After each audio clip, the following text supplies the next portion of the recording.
एक परिवार में दिवाली की सुबह सुबह एक लड़का घर के बाहर से अपनी माँ को पुकारता है। एक बार माँ नहीं सुनती, दो बार पुकारता है। जब दो बार में भी माँ नहीं सुनती तो तीसरी बार बहुत तेज आवाज से चीख कर अपनी माँ को पुकारता है। अब इस चीख को सुनकर माँ अंदर से तेज दौड़ के बाहर आती है। अब माँ जैसे ही वो मंजर देखती है, अपने घुटनों के बल आ जाती है। माँ जैसे ही घुटनों के बल आती है तो फुटबॉल की तरह उसके इकलौते बेटे का सर उसकी गोद में होता है। अब माँ जोर जोर से चीखने लगती है, चिल्लाने लगती है, रोने लगती है। चीखने, पुकारने और चिल्लाने की आवाजें सुनकर अंदर से उस लड़के की पांचों बहन भी बाहर आ जाती हैं। अब वो ये मंजर देखती हैं तो वो भी रोने लगती हैं। चीखने, पुकारने, चिल्लाने की आवाजें सुनकर आस पड़ोसी जो होते हैं वो वहां इकट्ठे हो जाते हैं और धीरे धीरे पूरा गांव यहाँ इकट्ठा हो जाता है। अब खबर प्रशासन को होती है, प्रशासन भी यहाँ आने लगता है। यानी एक परिवार का इकलौता चिराग बुझ चुका होता है। एक परिवार होता है जिसमें पांच बहनों का इकलौता भाई अब दिवाली पर उनका साथ छोड़कर जा चुका होता है। जी हाँ, यह घटना जो है वो जौनपुर से 10 किलोमीटर दूर एक गांव पड़ता है, कबीरउद्दीनपुर। वहाँ दो परिवार होते हैं जिनमें आपस में लगभग 1995 से झगड़ा चलता आ रहा है। यह झगड़ा एक छोटे से जमीन विवाद को लेकर था। दो बिस्वा जमीन होती है जिसको लेकर ये दोनों परिवारों में आपस में झगड़ा चल रहा था। अब यह झगड़ा इतना बड़ा रूप ले लेगा, किसी ने नहीं सोचा था। दो परिवार होते हैं, दोनों में से एक परिवार जो होता है लालता यादव का, वो बहुत दबंग प्रवृत्ति का परिवार होता है और उस परिवार में एक दारोगा भी था।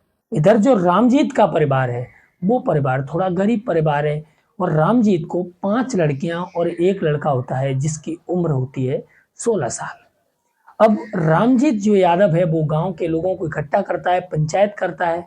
अब इस मामले को सुलझाने का प्रयास करता है। अब समय धीरे धीरे गुजरने लगता है।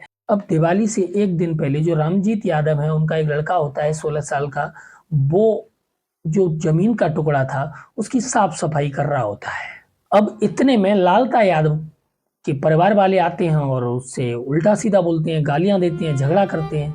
लेकिन वो लड़का जो होता है वो ज्यादा कुछ नहीं बोलता है। इतने में कुछ आस पड़ोसी इकट्ठा हो जाते हैं और वो सब उसे एक बार मना करते हैं कि अनुराग, यहाँ से आप अपने घर जाइए, अभी इसकी सफाई मत कीजिए। तो अनुराग वहां से अपने घर चला जाता है और जो लालता यादव का परिवार था वो भी अपने घर चला जाता है। लेकिन इस बात को लालता यादव बहुत ज्यादा सीरियस ले लेता है। अब लालता यादव होता क्या है कि प्लानिंग करने लगता है। प्लानिंग कुछ इस कदर करता है कि जब सुबह होती है, यानी दिवाली की सुबह, अब सुबह 7:30 बजे वो लड़का अपने घर से बाहर मंजन कर रहा होता है, नातून कर रहा होता है। इतने में लालता यादव का परिवार उधर से आता है और लगभग 5 से 7 लोग होते हैं। किसी के हाथ में तलवार होती है, किसी के हाथ में चाकू होता है तो किसी के हाथ में फरसा होता है। अब ये सब देख वो लड़का थोड़ा डर जाता है। लड़का उन्हें समझाने का प्रयास करता है लेकिन वो लोग कुछ नहीं सुनते और उस लड़के को मारना पीटना शुरू कर देते हैं। लड़का इतने में अपनी माँ को आवाज लगाता है। एक बार में माँ नहीं सुनती, दूसरी बार फिर लगाता है लेकिन फिर भी माँ नहीं सुनती। अब इतने में लड़का बहुत ज्यादा जोर से चीखता है और अपनी माँ को याद करता है। माँ जैसे ही दौड़ के घर से बाहर आती है, इतने में पीछे से कोई इतनी जोर से तलवार उसकी गर्दन पर मारता है कि वो उसका सर होता है वो सीधा उसकी माँ की गोद में जाके गिरता है। माँ रोने लगती है, चीखने लगती है, चिल्लाने लगती है। इतने में अंदर से जो लड़के की 5 बहनें होती हैं वो आती हैं और वो भी रोने चीखने लगती हैं। अब जो चीखने पुकारने की आवाज होती है उसे सुनकर पूरा गांव इकट्ठा हो जाता है। अब ये खबर पुलिस तक पहुंचती है, पुलिस प्रशासन भी आता है, यहाँ तक कि डीएम भी आ जाते हैं जौनपुर के। अब इस घटना की जो जांच है वो चलने लगती है। उधर जो लालता यादव का परिवार था वो मौके से फरार हो जाता है। अब इस घटना की गूंज है जो पूरे उत्तर प्रदेश में हो जाती है। एक परिवार का इकलौता चिराग बुझ चुका था। इस परिवार की दिवाली अब काली हो चुकी थी। इस घटना के पीछे एक इंटरव्यू आया है उस लड़के की बहन का।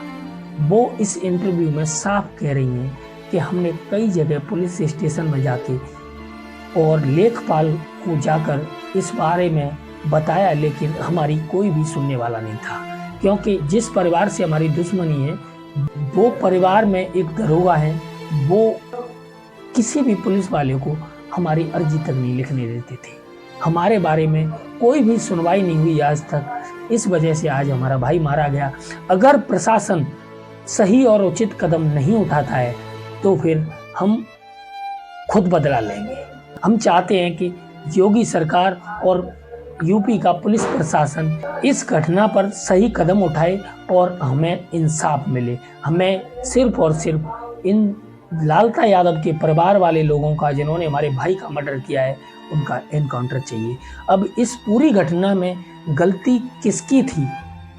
प्रशासन की गलती थी या फिर केवल इस घटना का जो दोषी है वो लालता यादव का परिवार है? इस बारे में आप भी अपनी राय कमेंट में दर्ज करें। फिलहाल लालता यादव का परिवार फरार चल रहा है और जो रामजीत यादव का परिवार है वो गहरे सदमे में है। आपको इस घटना को सुनाने के पीछे मेरा ये उद्देश्य नहीं था कि मैं किसी को परेशान करूं, हैरान करूं। इस घटना को सुनाने के पीछे सिर्फ मेरा यह मकसद था कि लोगों में कानून का बिल्कुल भी खौफ नहीं है, बिल्कुल भी डर नहीं है और लोग किस तरीके से ऐसी घटना को अंजाम दे देते हैं। हम चाहते हैं कि कानून ऐसे लोगों को कड़ी से कड़ी सजा दे, कड़ी से कड़ी कार्रवाई करे। मिलते हैं अगली वीडियो में, तब तक के लिए जय हिंद, जय भारत।